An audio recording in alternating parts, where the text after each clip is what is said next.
Em meados de 2016, um forte rumor se espalhou devido a Michael Douglas. Em uma entrevista, o ator de filmes emblemáticos como Instinto Selvagem comentou que Val Kilmer tinha câncer. Isso desencadeou uma enorme quantidade de reações. Imediatamente, os admiradores de Kilmer expressaram sua preocupação nas redes sociais, onde também se mostraram devastados com a notícia. A mídia sensacionalista especulou mais do que trouxe certeza sobre o suposto diagnóstico. Para saciar a sede de morbidez de seus espectadores, eles tentaram colocar fotos onde quem havia interpretado Batman parecia claramente debilitado.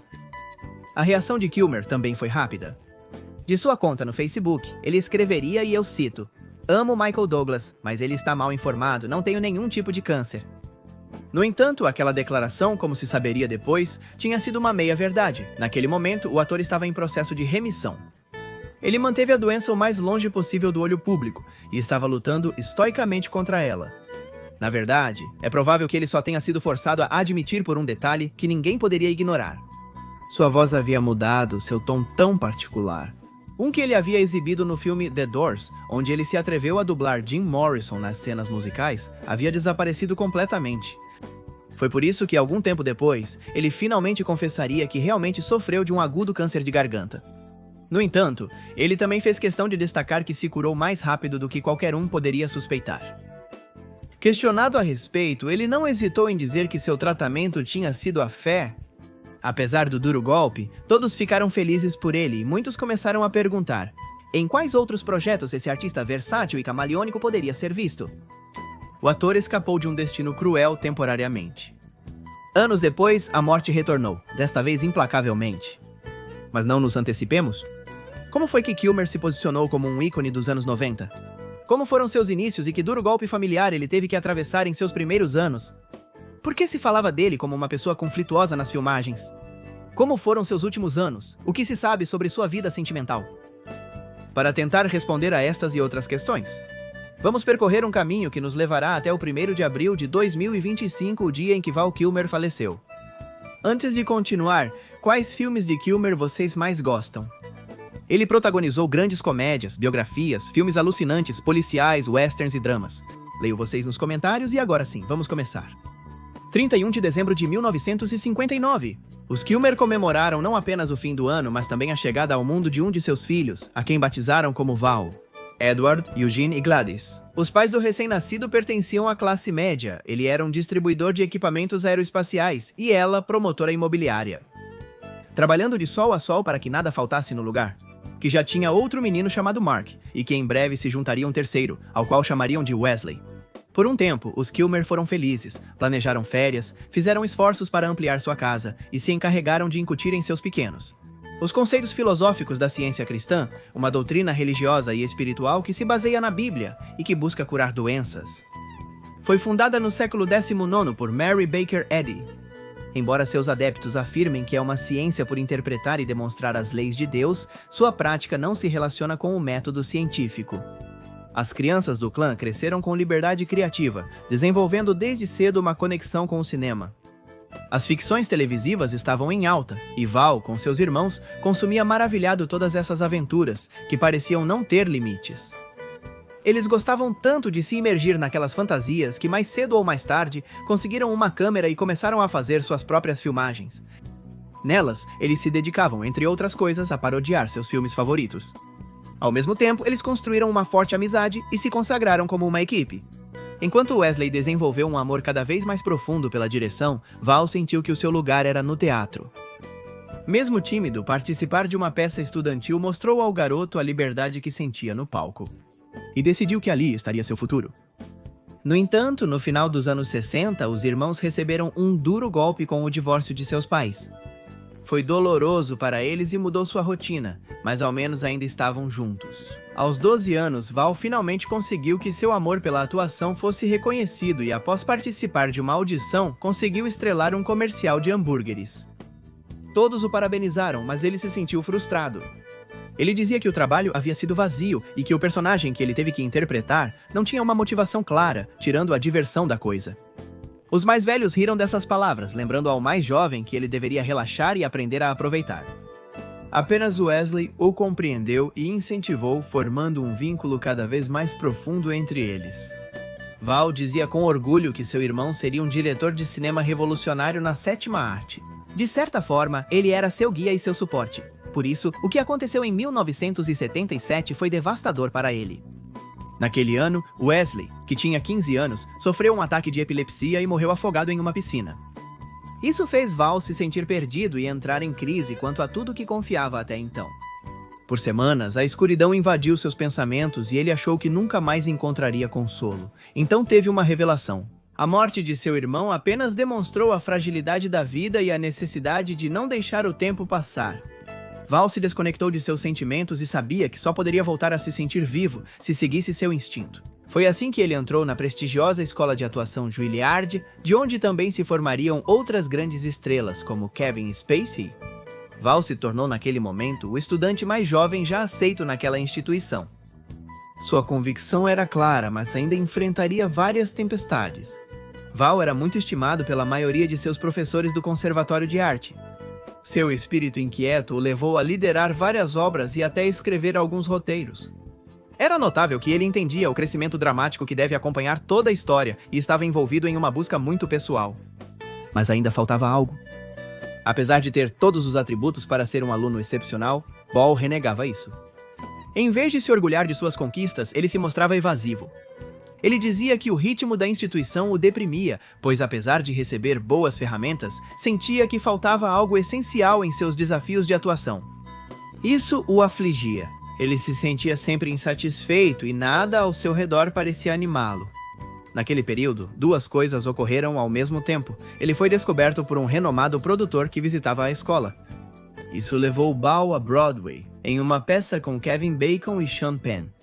Enquanto isso, o rapaz conheceu em uma festa uma mulher mais de uma década mais velha que ele, por quem se apaixonaria e de quem aprenderia muito. Segundo ele, essa mulher reacenderia seu fogo interno.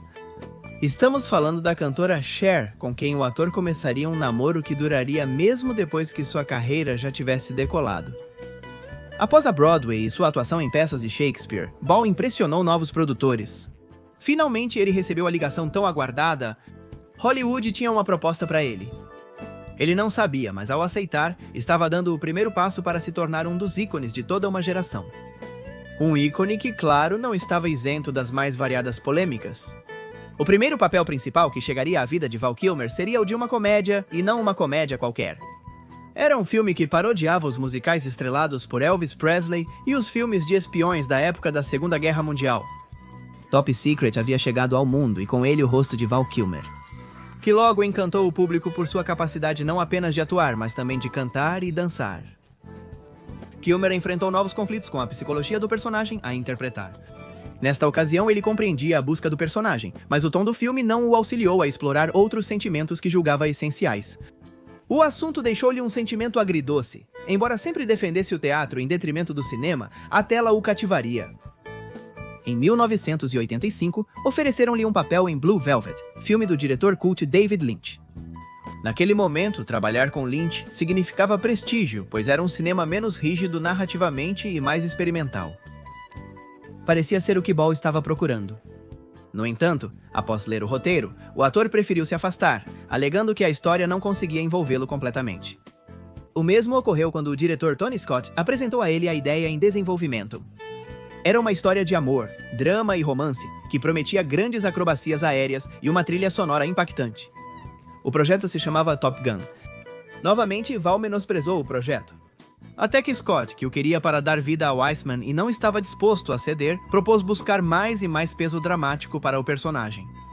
O outro aceitou, talvez mais por necessidade financeira do que por empolgação. Porém, ao chegar às filmagens, seu perfeccionismo ressurgiu. E tanto o filme quanto seu nome e o de muitos atores do filme, como Tom Cruise, começaram a liderar todas as revistas e cartazes da cidade. A fama caiu sobre ele de repente, em poucos passos, antes dos 30 anos, algo que muitos perseguiam a vida toda. Os jornalistas e a crítica se derretiam em elogios para Val, que começou a sentir mais e mais falta do seu irmão mais novo. O único que entenderia seu desconforto ao triunfar daquele jeito. Outros projetos, como Billy the Kid ou Willow, produzido por George Lucas, o encantaram parcialmente. Quando Val pensava que deveria se resignar a não encontrar seu lugar, descobriu que Oliver Stone preparava um filme sobre Jim Morrison, do The Doors. Sozinho em casa, Val conseguiu roupas adequadas e se caracterizou como o famoso músico. Estudou seus movimentos, fala e gestos. Com tudo isso, ele fez um teste caseiro e o enviou para os produtores relevantes. Receber aquela fita foi estranho para os realizadores do filme, mas decidiram dar uma chance ao ator. Vale ressaltar que eles não estavam nada convencidos, pelo menos até verem a interpretação de Val ao vivo, então ficaram fascinados. Até os membros originais do The Doors mencionariam a semelhança física de Kilmer com Morrison e seu excelente trabalho vocal. Em 1991, o ator finalmente começava a construir a carreira que havia sonhado. Só que, junto com o estrelato, também começaria a construir uma reputação de pessoa complicada. Um dos primeiros a falar sobre o caráter de Val Kilmer seria o próprio Oliver Stone, que, embora agradecesse seu profissionalismo no set, acrescentaria e cito Val Kilmer. Ele fala de uma maneira que é impulsionada de dentro para fora e nem sempre percebe como as coisas que diz soará para outra pessoa. O ator continuava mostrando-se obcecado com cada papel que aceitava e costumava justificar seus comportamentos problemáticos dizendo que era demasiado perfeccionista. Apesar dos rumores, os grandes estúdios seguiam procurando-o. Por isso viriam clássicos como Tombstone, de 1993, Fogo contra Fogo e Batman Eternamente, ambas de 1995. A última foi dirigida por Joel Schumacher, que descreveu Val Kilmer como infantil, fazendo demandas impossíveis e sendo grosseiro com os colegas. Em 1996, viria A Ilha do Dr. Moreau e a oportunidade de Kilmer de trabalhar junto a alguém que sempre havia admirado, Marlon Brando. Mas o que prometia ser uma experiência gratificante terminou em caos, o filme foi um desastre, houve muitos problemas durante as filmagens, e Brando acabou acusando Kilmer de confundir o tamanho do seu cheque com o tamanho do seu talento. E não só isso. O diretor do filme, John Frankenheimer, declarou de forma contundente que há duas coisas que ele nunca faria novamente na vida. Eu não vou escalar o Everest e nunca mais vou trabalhar com Val Kilmer, nem por todo o dinheiro do mundo. Ele também criticou sua ética de trabalho e nunca houve uma resolução entre ambos. Posteriormente, Kilmer assumiu a responsabilidade por suas atitudes violentas, alegando que foi devido a descobrir pela televisão que sua então esposa havia pedido o divórcio durante as filmagens. Com o filme O Santo, Val Kilmer voltou a se posicionar como uma das estrelas do momento, mas sua reputação sofreu um duro golpe. Quando se revelou que durante as filmagens ele proibiu o contato visual com ele, amado e odiado igualmente, uma coisa era certa: Kilmer construiu uma carreira sólida, única e inigualável. Os filmes continuaram, mas no ano 2000 ele atuava principalmente em papéis menores ou pouco importantes. No meio disso, o ator teve problemas econômicos e sua fama de garoto rebelde e egocêntrico logo deixou de ser um fator pitoresco de sua personalidade. Para jogar contra ele, Planeta Vermelho e Alexandre o Grande foram alguns dos títulos que o apresentaram, mas talvez o mais revelador tenha sido Kiss Kiss, Bang Bang, de 2005, que lhe rendeu um prêmio satélite de melhor ator coadjuvante. Esse foi um dos poucos prêmios que o artista receberia, mesmo tendo atuado em muitos filmes. Em 2009, Kilmer manifestou interesse em política e o desejo de se tornar governador do Novo México, seu estado natal. Contudo, mesmo com o apoio de algumas personalidades, o assunto não avançou. Independentemente, aqueles que o construíram como astro de culto continuaram seguindo seus passos. E por isso foi um grande choque quando veio à luz sua árdua e terrível luta contra o câncer. E é assim que nossa história volta ao início. Quando tudo começou, o ator estava hospedado na casa de sua ex-parceira e amiga, Cher. Uma manhã ele acordou e se encontrou cercado de sangue que ele mesmo havia cuspido. A garganta dele doía e ele mal conseguia engolir. O que se seguiu foi difícil e doloroso para ele e seu entorno. Kilmer descobriu que tinha câncer e rapidamente se refugiou na fé que seus pais lhe incutiram desde pequeno. No entanto, seus entes queridos insistiram para que ele complementasse as medicinas alternativas com métodos mais tradicionais. Após semanas de debate, ele aceitou, afirmando que a alternativa, agir sozinho, equivalia a ficar só. E o que ele menos queria era isso. Kilmer foi operado em 2014 passando por quimioterapia e radiação. A cirurgia deixou-o com um tubo de traqueostomia e um tubo de alimentação. Mas o pior foi o outro. O tratamento fez com que ele perdesse seu registro de barítono. Anos depois, ele diria que sentia falta da sua voz, que agora ria como um pirata e que muitas vezes não se reconhecia. Ele buscou passar por esse momento difícil longe da imprensa, conseguindo em grande parte. Para buscar cura e paz, ele se afastou da atuação, dedicando-se à pintura e à escrita. Lançou um livro de memórias e logo aceitou participar de um documentário sobre sua vida. O mesmo se chamou Val e estreou em Cannes em 2021. Lá foi contada a história de uma pessoa que nunca se cansou de ser fiel a si mesma e que se reinventou mais de uma vez. No entanto, embora muitos não soubessem, o ator ainda tinha muito a oferecer. Os anos recentes de Val Kilmer foram envoltos em mistério. Surpreendentemente, apesar de uma vida e relacionamentos constantes, o homem estava há quase 2 décadas sozinho. Em um momento, ele se descreveu como um romântico incurável. Além de seu relacionamento com Cher, Val teve romances com a cantora Desley Ann Warren, a modelo Cindy Crawford e as atrizes Angelina Jolie, Daryl Hannah e Ellen Barkin. Ele também teve um relacionamento com a atriz Joanne Whalley, com quem se casou em 1988, depois de se conhecerem no já mencionado Willow. Deste casamento vieram seus 2 filhos, Mercedes e Jacques, nascidos em 1991 e 1995, respectivamente. Depois de lutar contra o câncer, Val Kilmer passou a usar um aparelho de voz no pescoço. E com um colar de turquesa e coral de sua mãe, cuja perda também o abalou muito. Apesar das expectativas, o ator não só estava envolvido em diversos projetos, como também fez uma aparição na sequência de Top Gun, lançada em 2022 mesmo com suas limitações físicas. Lá ele pôde mostrar que ainda tinha o dom de comover e dar aos personagens essa profundidade que tanto o havia obcecado ao longo de sua vida. Para a cena em que ele apareceu, foi usada uma inteligência artificial que conseguiu recriar a voz original de Kilmer. Algo que emocionou a todos e que o ator descreveu simplesmente como um presente. Com dificuldades para me expressar, quero contar minha história mais do que nunca, ele havia dito meses antes. Com essa participação, o público e a crítica reafirmaram sua relevância para o cinema e a arte em geral. Em 1º de abril de 2025, aos 65 anos, a família comunicava a morte do astro. A causa da morte foi uma pneumonia. As mensagens de outras estrelas não demoraram a chegar. Todos se encarregaram de lembrar Val Kilmer como uma pessoa comprometida que, com acertos e erros, manteve uma visão inabalável e honesta sobre sua própria vida e profissão. O menino que brincava de fazer filmes na casa dos pais havia conquistado seu espaço nos lares de milhões, as quais ele entreteve e emocionou com interpretações que hoje fazem parte de um legado imortal.